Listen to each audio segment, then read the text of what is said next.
દુનિયાનો સૌથી વધુ દિવસ ચાલનાર ફેસ્ટિવલ કે વડોદરા જેની આતુરતાપૂર્વક રાહ જુએ છે તે યુવાધનોની ધડકન ટેસ્ટ ઓફ વડોદરાનો પ્રારંભ થયો છે। વડોદરાનું યુવાધન બાળકો અને પરિવારજનો માટે રિયલ વેકેશન શરૂ થયું છે, જ્યાં ફન, ફૂડ અને મસ્તીની સાથે 30થી વધુ સેલ્ફી ઝોન, 30થી વધુ ફૂડ સ્ટોલ પણ રાખવામાં આવ્યા છે। ગઈકાલથી શરૂ થયેલો જલસો આગામી તારીખ 26મી સુધી ચાલનાર છે, પરંતુ આયોજકો દ્વારા મોટા અવાજે લાઉડ સ્પીકર વગાડવામાં આવી રહ્યા છે, જેનું સાઉન્ડ લેવલ 150 થી 200 ડેસિબલ જેટલું હોય છે, જેના પગલે આસપાસના રહીશોને મુશ્કેલી પડી રહી છે।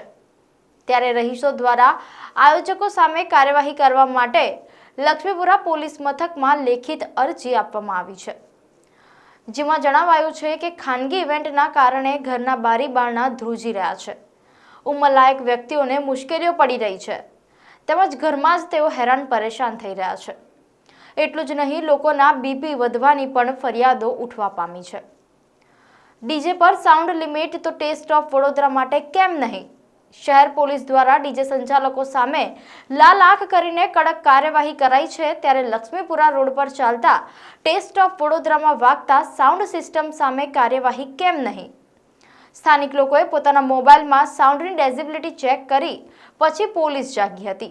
સામાન્ય રીતે સાઉન્ડની ડેસિબિલિટી રેસિડેન્શિયલ વિસ્તારમાં રાત્રિના સમયે 45 ડીબી હોવી જોઈએ, તેની સામે 84 ડીબી જોવા મળી હતી।